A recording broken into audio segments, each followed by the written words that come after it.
everyone, I am Rebecca from ChemKnits, and welcome to night 5 of the 2023 Spring Mini Skein mini-series.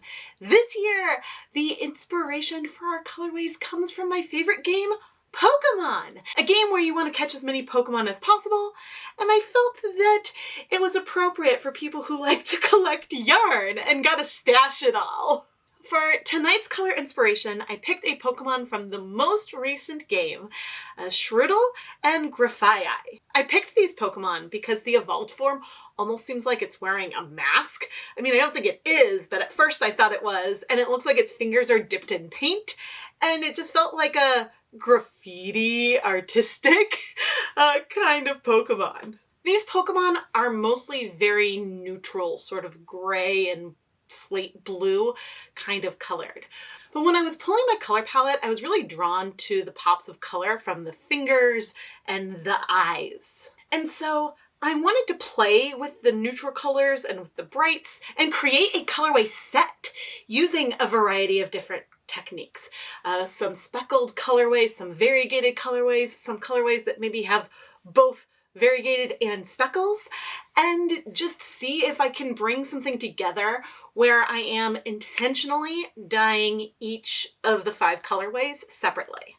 Before I dive in to go talk about the yarn bases I will be dyeing on my prototype, please subscribe and turn on notifications. We're on night 5 of this special series, but I post videos all the time and you don't want to miss any of it. And subscribing is the biggest way you can support the content here. But while I have your attention, there might still be yarn from this mini series left in the ChemKnits Creations Etsy shop. So you should also run over there and go and pick up some yarn as you watch the rest of this video.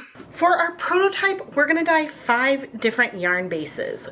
We've got 2 bases that are 100% superwash merino wool, Crazy 8 DK, and then we have this worsted weight mini skeins as well. We have a sparkle yarn with gold selena, a 75-25 suck yarn, and then we have our superwash MCN, which is a merino cashmere nylon blend, and it's 2-ply high twist. I'm now going to make some sets using one of each of these fiber contents, and I'm going to open up and untwist these mini skeins and pre-soak them probably overnight. An overnight pre-soak isn't 100% necessary, but timing-wise, that's what's going to work best for today. And so as each set will be secured with its own zip tie for easy management. I think this is our color palette for today. Platinum gray, true black, but maybe tornado gray instead of the true black, blued steel for those deep, dark neutrals, and then pops of deep magenta, electric violet, Caribbean blue, and maybe a little bit more of the Spearmint breeze. I think the eyes, well, I'm not looking at a picture and so I don't remember, but I think these are the colors I want to use. I sketched out a rough plan of sort of an idea that I had for this colorway and the progression.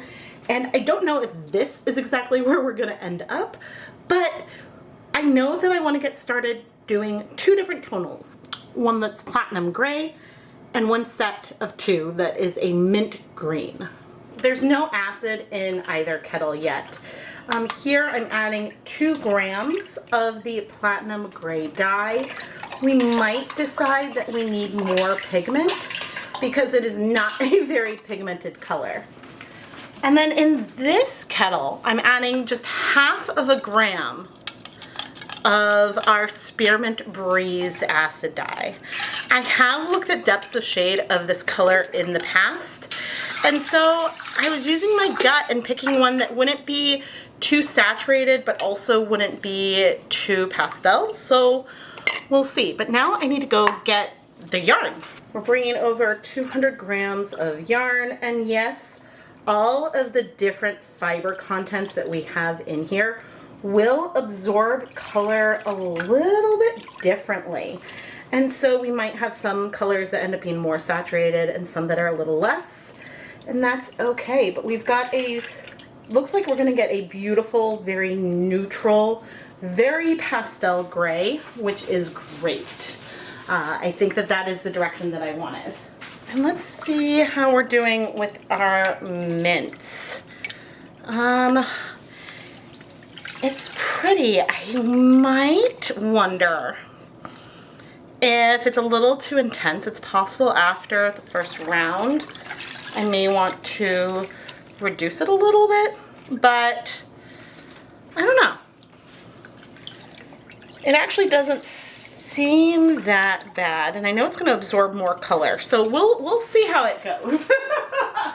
Okay, well now I'm going to add, I think, 3 tablespoons of white vinegar to each of these kettles. And then we're gonna go heat them until the dye baths are clear, which may not take very long. It might not take very long at all, but it also could take 30 minutes. It could take some time for this to heat up. And if it isn't all absorbed after about 30 minutes, then I can always add even more acid. But yeah, we'll check back in after 30 minutes.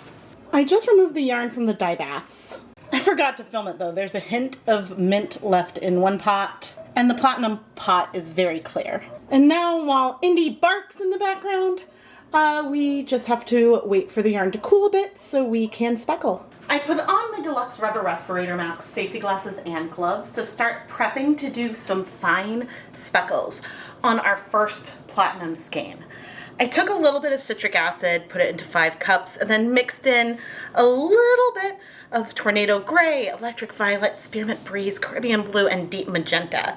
Knowing that I'm probably not going to use all of these colors on the skein, but I wanted to have them ready to go so we can start off with our super sharp fine speckles. I just spread out our first skein, and we're going to do just some really subtle speckles. There may have been a little bit of blue on my fingers that transferred onto some of these.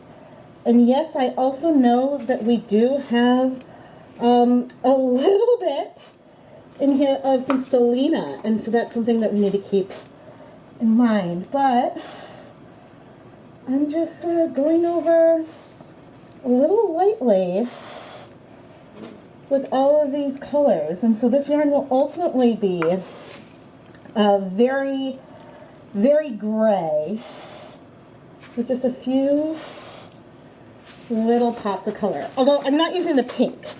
I'm using the green, the purple, the gray, and our blue, but not the pink on this one. I don't have any acid on my yarn mop yet. And there was a little bit of water in the pan, so that's why I'm not bringing the yarn mop over yet, and I used a paper towel. Sometimes I might do this directly on my counter, but for the purposes of today and to contain mess a little bit, I thought we would work in here. And okay, my fingers are a little damp, so I'm going to go onto the yarn mop. Otherwise, I have not been going onto my yarn mop in between. Crap, it seems like some of that blue is spreading out a lot. I didn't really think this through. Is what it is. There's some of our mint, some of our purple, and then our gray. Okay, I'm going to take this straight over to the steamer basket. I'm not even zooming you in. I want to start applying heat. And then depending on what those colors are doing, you can always decide that we want to add more color. And so we can edit it. If going in, I saw a lot of blue and purple. So this is our yarn mop, and I want to add acid to her.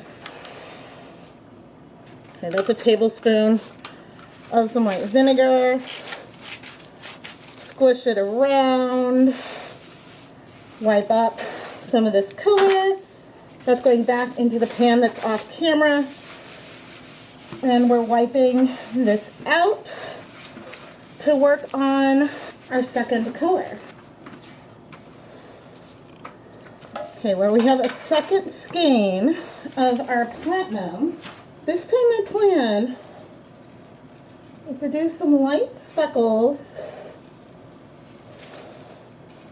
of our gray, our purple, and I'm going to go light with the blue. I'm going to try at least. And I'm also going to do a little bit of some pink. Maybe a hint of some pink down there. Okay, and now I'm going to go directly into the Spearmint Breeze container and use the dye that does not have citric acid. And coming in with Spearmint Breeze in a way that'll hopefully just be chunkier and stand out a little bit more. I hope, at least. I need to remember that this is just the first side. I'm going a little heavy. I don't mind if this color streaks a little bit. I'm hoping for it to stand out. Okay. I considered doing some kind of like yarn mop technique on one of these bases, which is still a possibility, but I have a feeling that speckling things this way is going to do that for me. I speckled on the second side using the citric acid mixed dyes for the blue, the purple, the pink, and the gray, and then used the straight dye powder of the Spearmint Breeze to get chunkier speckles, just like I had done on the first side. Okay, and now you can see that the pan still has dye on it, and well, that's what our yarn mop is for. I'm going to come here, soak up the dye. And so you could see how we could scale this up, and we could definitely do 2 rounds of each of these colors pretty easily, because then I can just share a steamer basket. But then the other thing I am going to do is wipe it down to dry it out a little bit before our next color. But in the meantime, I'm going to put lids on all of these dyes that have citric acid in them, just so that way they're covered. There's no chances of spills, and well, we'll be back once we have space to put our next colorways. Okay, this is our first colorway, and we are steamy, but it is gray, and I can see a hint of mint, but see a lot of blue and purple. Where's that tornado gray? Interesting, I don't know if I see it as much. We've got some speckles, we've got some splotches, it's great. But now I am going to pop the yarn mop in here for about 5 minutes. And maybe their tornado gray is giving us a deeper blue. I don't know. Time to check out colorway number 2. And ooh-wee, I see the green. And hints of some purple and pink. Oh, I do see some more of the gray here. Maybe we just didn't see it in the last one. But yeah, some purple, a little bit of blue, but a lot more mint. Let's go look at the 2 side by side. Certainly go from more subtle to more variegated, louder speckles in here. And then the plan is to transition into that. We'll see how it goes, but I think we're gonna do some mint speckles, some of the subtle pink and subtle gray, but then also do some more vibrant purple and blue speckles on our mint. And that's exactly what I did. I took the yarn mop back out of the basket, put it in the pan slightly out of frame, spread out 100 grams of our mint yarn, and then started speckling directly with the Spearmint Breeze dry powder all over like we had done on the previous skein, but then using a little bit of the electric violet and Caribbean blue as the chunky speckles, and then using the deep magenta and tornado gray as sharper speckles on this yarn. Once I was satisfied with the color coverage, really just speckling both sides. We're not going into the middle. I don't think that's necessary because we're able to spread this 100 grams out so much. I then put it in a steamer basket to steam set for 30 minutes. Okay, our 4th colorway. This time I want to go a little more variegated, I think. At least that is my plan. We're going to keep a portion of it green, but I'm going to start going in on the end with tornado gray. And I know we already have some acid here in the yarn, and so the colors may start striking. We may not end up with perfect coverage. Oh, there's not a lot of water in here either. I really did not think this through when I started this, but you know what? It's working. It's working. We don't need it to be soft and pretty. And the other thing I didn't think through is I don't have my yarn knot back out yet. I just popped it in for a little bit of heat. But you know what? Actually, I have some water with a lot of vinegar here. And so I can make things wetter. This, I think, started out as 1 cup of water with, or 1 cup of vinegar with 7 cups of water. So a lot of acid, but hopefully this will help me work these colors through a little bit more. Okay, that gave us some gray. We're gonna do some blue. I wonder how lightly I could go with the blue to be able to spread it out. Well, that's not bad actually, because the good news is that Caribbean blue does not strike super fast, but this is giving us some color, and I like what it's doing on top of the green. I almost wish that I prepped the last skein with green, which I hadn't. I mean, that was something that would be easy to remedy, but the last skein is not going to have green in it, at least from the way I've sketched it. We're going to go in with some electric violet, and we're going to add speckles, but first I'm going to finish off the more variegated sections. And I'm kind of making this up as I go along, basically using the tools that I already have prepped to bring some of these colors in. And I like the way that these are all mixing with our more mint color. I think that's really pretty. But now I'm going to flip. Yeah, we've had, with the exception of the purple, we've had really nice coverage overall. So this is working great. Now, when this goes into the steamer basket, there's going to be a chance of some color transfer. And so that we're going to just deal with this time. I could wrap this in plastic wrap, and I'm going to try.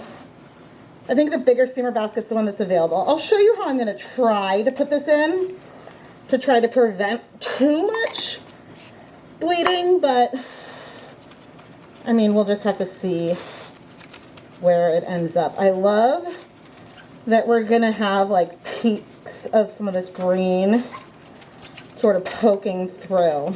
I'm having a lot of fun with this. I hope you can tell.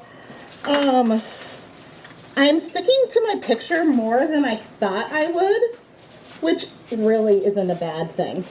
Now for the blue, I'm only going to use a tiny bit more. And I know there's some on my fingers. And that's because this color just goes so far. You can tell I'm really focused once I stop talking very much. When I start just moving more with the colors and talking less, that's when you know things are serious. Now, our very last colorway does not have any acid in it yet. So that does give us a little bit of flexibility for what we're gonna do with it. Oh, I haven't used the blue steel yet. Oh, right, we're gonna use that on the last colorway. I think was the plan. And we'll bring in more of the pink. I have to decide though if I want to do both pink and gray speckles. Ooh. Or what? But I think actually we're going to speckle a bit with the pink onto the blue. And a little bit onto the green. We are going to need to flip it.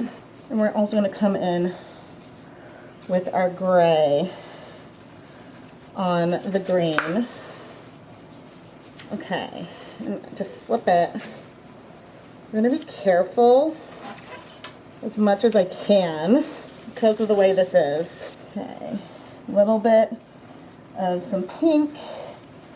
Little hints of some pink down there.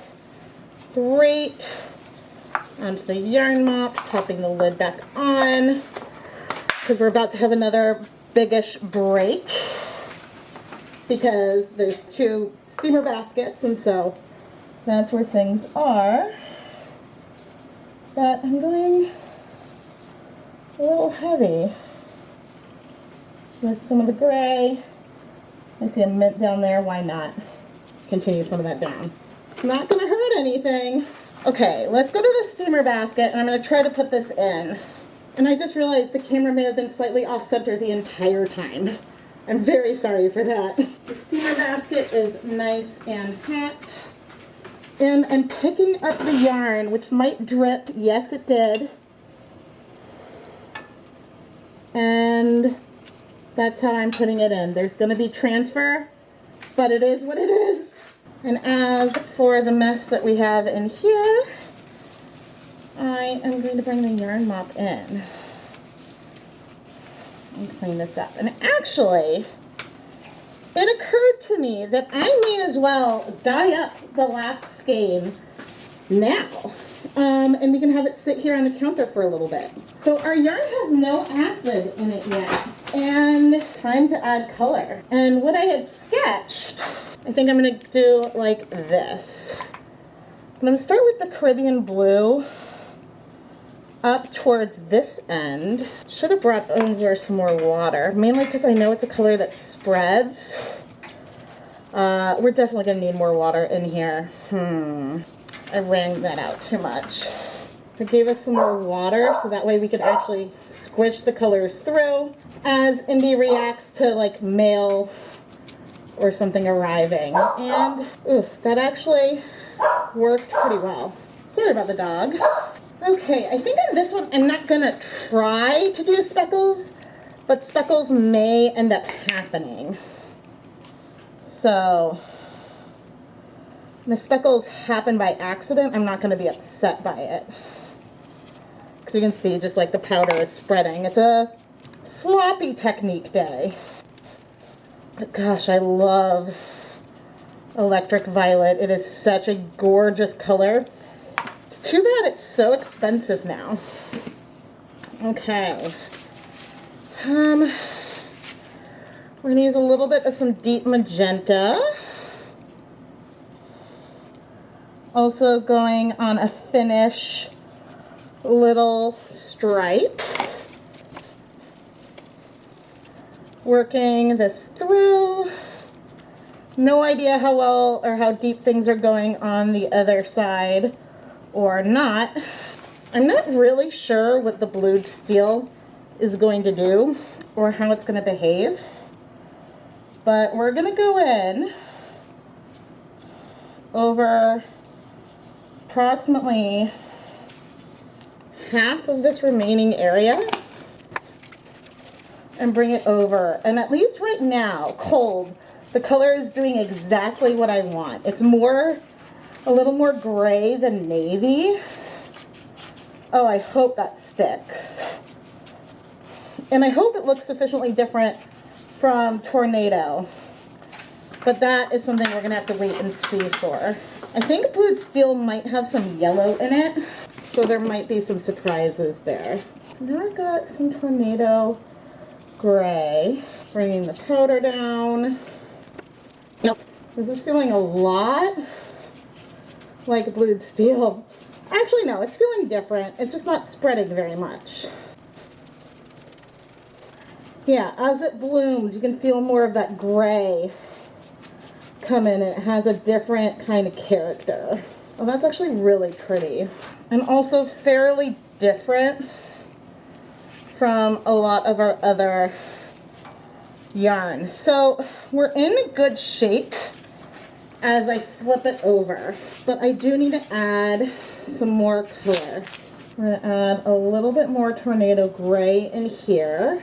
I'm really excited to see how this all looks together. I have no idea if it's going to do what I think it's going to do in my head, but we can hope. Oh, that is intense. Probably a little too much there. Electric violet, we just need a little bit, kind of go in between our colors. Ugh, it's one of my favorites for sure. I'm not bringing in more of the Caribbean blue. I don't believe that's needed. And then finally, we just need a little bit more blue steel down here. And then we need acid, of course. But man, some techniques I'm really good at like narrating as I go, and then other times I'm not. That's why sometimes I swap to do voiceovers for this kinds of stuff. But I really do like this. Okay, what I want to do before we go ahead and add acid is I'm bringing the yarn mop around, just cleaning up these edges a little bit to just limit, I can do that with this rag too, limit the color that's kind of coming off. And then I'm going to come over with this mixture that has so much vinegar in it. This is going to be like, not quite like we were pouring vinegar directly on, but a little bit like that. Oh, but this is where you need to be a little careful, is once things start bleeding. Kind of working this through a little bit, and our yarn mop can just soak up some of the blue a little bit. There we go. Now this is going to be sitting for probably at least 20 minutes before we go ahead and transfer it to a spinner basket. Okay. The first of our major green notes. Ooh, I like that I can see a hint of some of the pinks on here. Woohoo! Okay, I'm going to set this aside. And now I'm coming over with our final variegated colorway and my tongs, so that way, oh dear, the runoff can go straight into here. I wish this were the larger of my baskets. I have a feeling we might lose a bit of that pink, but we're gonna do our best and steam set this for 30 minutes. Okay, we're gonna cross our fingers here. Ooh, we got a big pink. Oh, good. I mean, there's a little bit of dye in there, but I think that's from the beginning. I don't think that's from later on. And maybe do I see some blue bleed? I don't know. I'm going to set the yarn aside to cool completely, and then we'll wash it. But I also need to bring over Miss Mop for her final heat. And she'll wash off camera. It has been 30 minutes, and let's see if any of that pink is still there. Ooh, we still have some. And so far the color coming off of it looks really clear, which is great. Okay, I'm gonna go set this aside to cool, and then we'll wash that on camera in a little bit. And our yarn mop is also done heating up. I did see a little bit of blue come out while I did that. So what I'm gonna do is, I did add some acid. I'm gonna go ahead and just leave this here in the pot with the heat off. Let it have a little more heat, a little more time. It's not gonna hurt anything, right? I'm washing the first 3 colorways sort of together quickly with no fanfare because I wasn't anticipating any color bleeding. I wanted to spend more time washing our more variegated yarn with more color that has a much greater chance of bleeding. So I washed this completely cooled yarn in cool tap water with a little dish soap, put it through my spin dryer, and hung it up to dry. Here is our final colorway and our penultimate colorway. And oh, I think they look great together. I love that there are similarities, but there's also like a lot of differences in between the colors. And so I'm really, really happy about that. But I'm even happier that this first dunk has no color bleeding.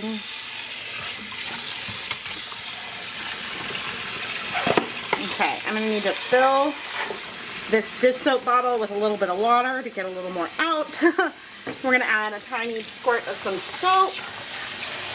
Sometimes that can dislodge dye, and especially when we're doing a technique with a dry dye powder directly, there may be something to dislodge. I don't know how much of a difference I'm seeing in between the blued steel and tornado, and I'm seeing a little hint of some color in that last rinse, but I'm going to fill up the basin again. Alrighty, let's see. Oh, we're not seeing any more bleeding. That is great. And I can say, where's our sparkle? Yes, I still see sparkle. You can see it catching the light a little bit there. I see it more in person. But I'm going to put the yarn through my spin dryer, hang it up to dry, and we'll take a closer look. One of my favorite new aspects of the 2023 Spring Mini Skein mini series is that I'm dyeing sock blanks in the general technique that I was using on the mini Skein sets in the same video, so you can kind of see side by side. Tonight's is a little more challenging because for our set we combined tonal layers, sharp speckles, chunkier speckles, variegated yarn, and so having all those different components, it's harder to paint that directly onto our sock blanks, but I'm going to try. And I'm going to try doing this on 3 sock blanks in one pan. This is going to scrunch things up more, and so we're going to have a little bit less surface area than we might otherwise be used to, but this should also help keep some of the sharper speckles a little bit tighter versus being a little too much all over. Maybe. We'll see. The 3 sock blanks I am dyeing are 2 double-stranded sock blanks from Knit Picks. We've got Shroodle, which is 75% superwash merino, 25% nylon. Hawthorn, which is 80% superwash fine highland wool, 20% polyamide. And then we've got a diamond single-stranded sock blank from Wool to Dye For, which is 80% superwash merino wool, 20% silk. I started off arranging the yarn in the pan with a little bit of some tap water and no acid, and then layering on some of the platinum and Spearmint Breeze to kind of try to spread it out to recreate some of those tonal backdrops that we had. Then I added some acid and started applying sharp speckles, leading into some of those chunkier speckles that we used, leading into some dye that I would use a spoon to spread out more to represent those more variegated patches. The blanks aren't going to be identical, there's going to be differences here, and we're likely going to end up with more white than we had in our mini Skein sets, but I'm hoping that this general feeling evokes something similar to what we did with the mini Skein sets. After I was done adding the dye and was satisfied with the kind of coverage that we had, I have no idea if it's gonna sort of fit with the sets, but it's something. I added some more white vinegar and let the yarn sit on the countertop for about 20 minutes before adding a little bit of water with some more acid, covering it and then heating it on the stove for 30 minutes, letting the yarn cool off completely, and then washing it off camera. I adored the set that we ended up with, but I did decide to make one slight edit, or major edit, as we transitioned from our prototype to this round of dyeing. This time I'm going to dye 240 grams of yarn in each round. I decided to change the very lightest color, that gray with the very subtle speckles, and instead make a deeper tonal for the other side, making a layered tonal first at a 0.5% depth of shade of Tornado Gray, and then layering on top a 0.5% depth of shade of the Blued Steel.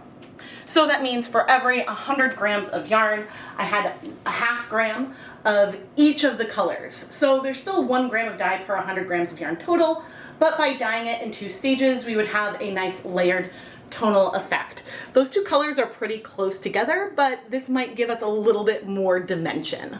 After I removed our tonal, I wanted the color to be a little deeper, so I measured out another 1.2 grams of Tornado Gray to then bring the total depth of shade of the Tornado Gray up to a 1% with still the 0.5% of the Blued Steel, hopefully to intensify the color here a little bit more. And then I carried on dyeing our other 3 colors following the techniques that we used when I was doing the prototype. The main difference is that I decided to do an immersion heat step of our more variegated colorways versus trying to transfer them into a steamer basket.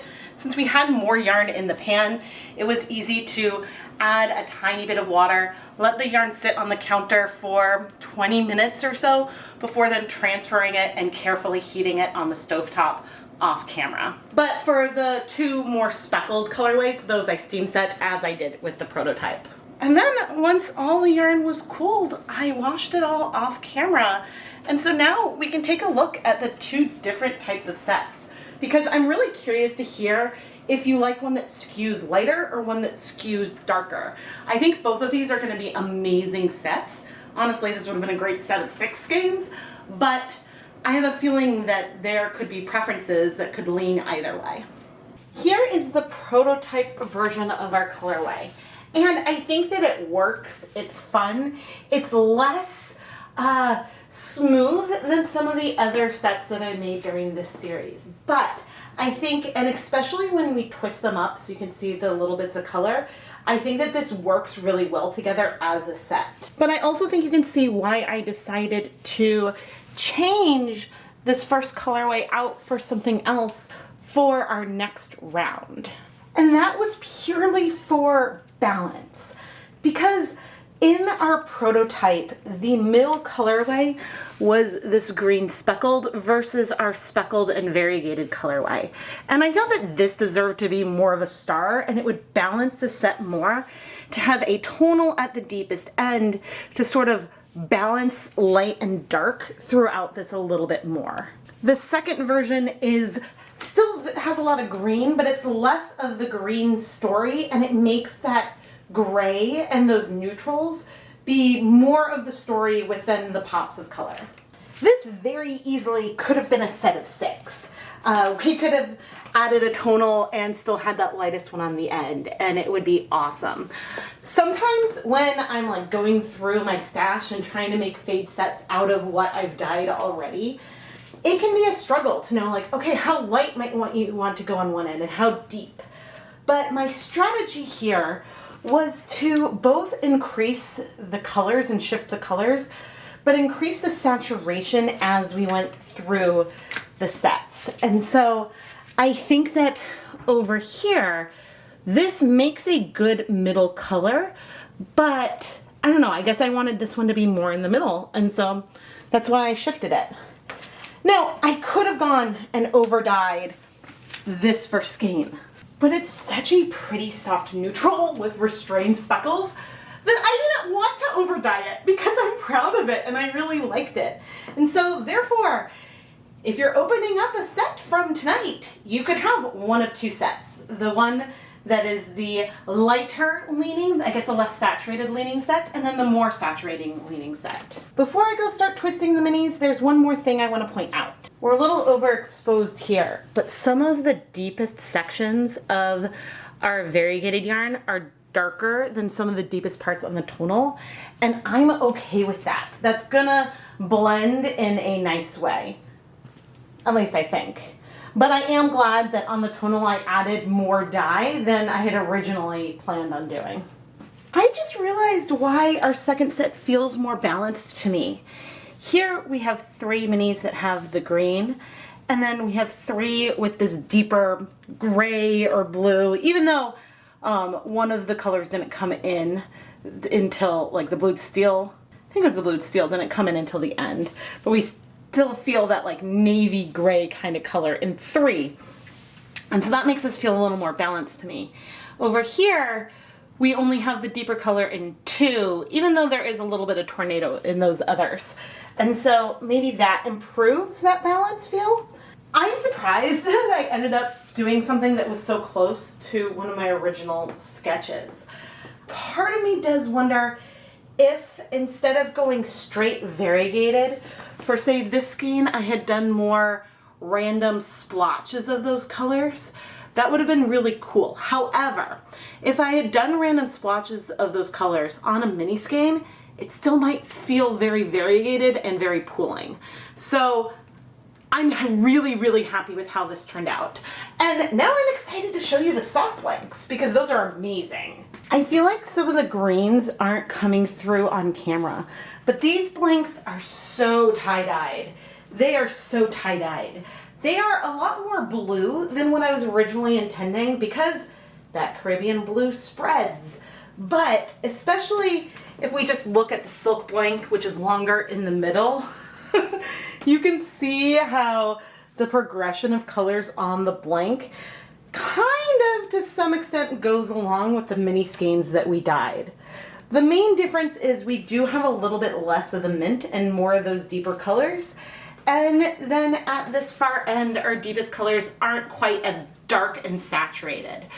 But since we had so many different techniques that we were using today, well, similar techniques, dry powder on yarn, but different in that we were creating more speckled and more variegated colorways, I think that this blank fills the essence of the colors we were trying to create.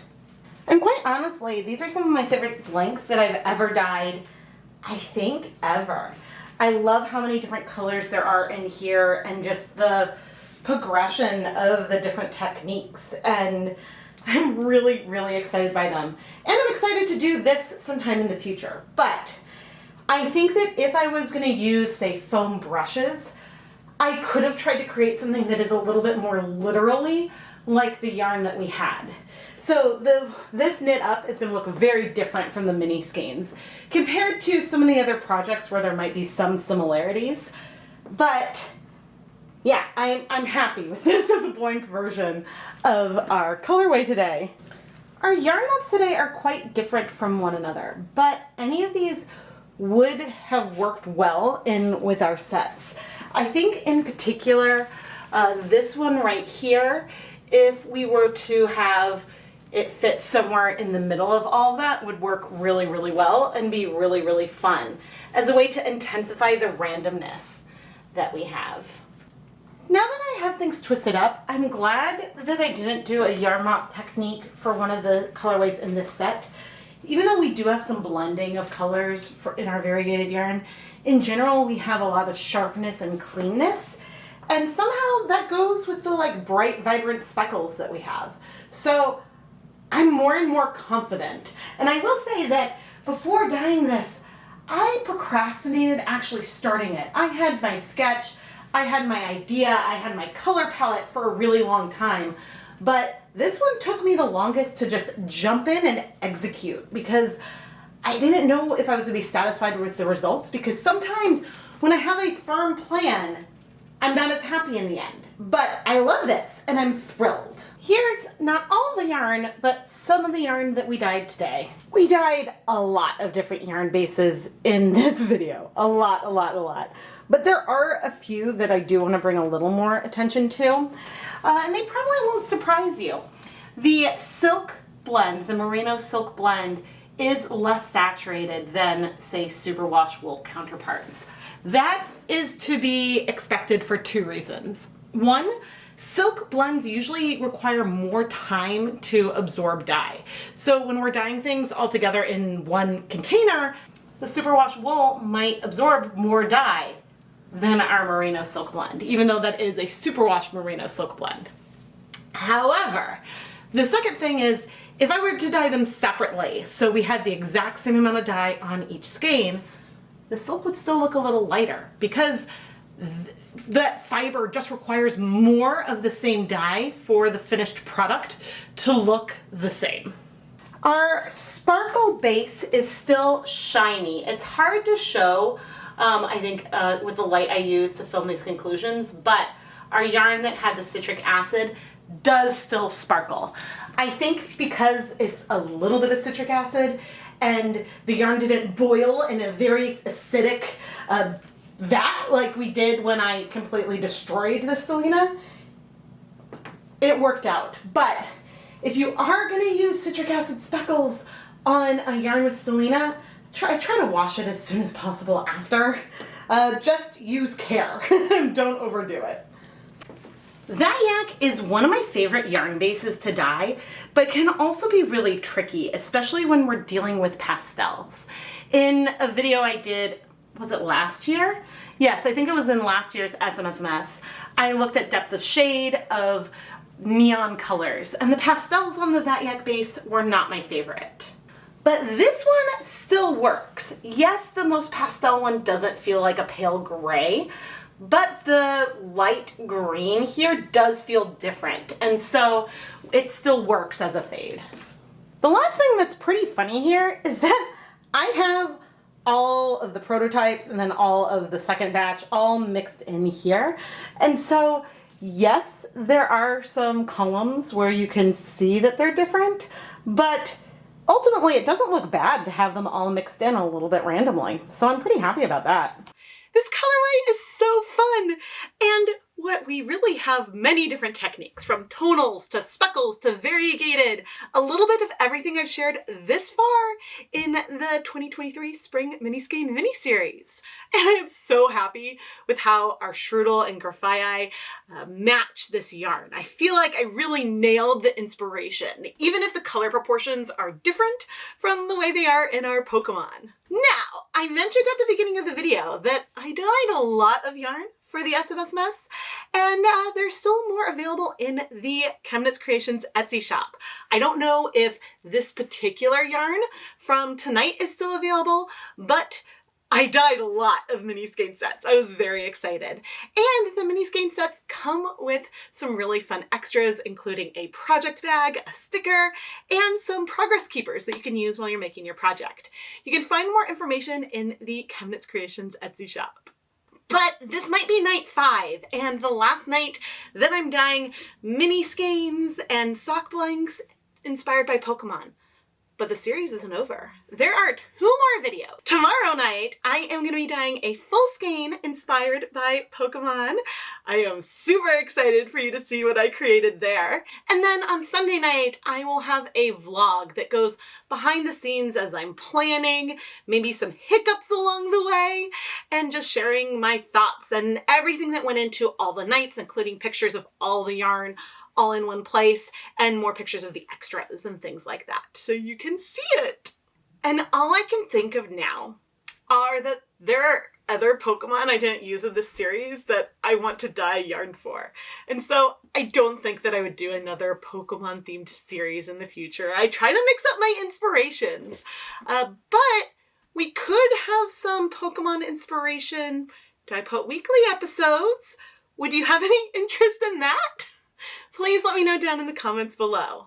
Oh, right, and also let me know if you got yarn from night 5. Did you get a sock blank, a yarn mop, or did you get, which one of the mini skein sets did you get? The prototype or the revision with the deep tonal? I'm really curious to hear what you have and what you guys think.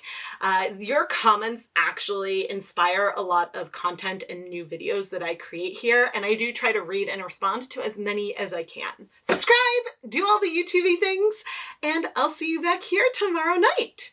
I am Rebecca from ChemKnits, and thank you so much for watching.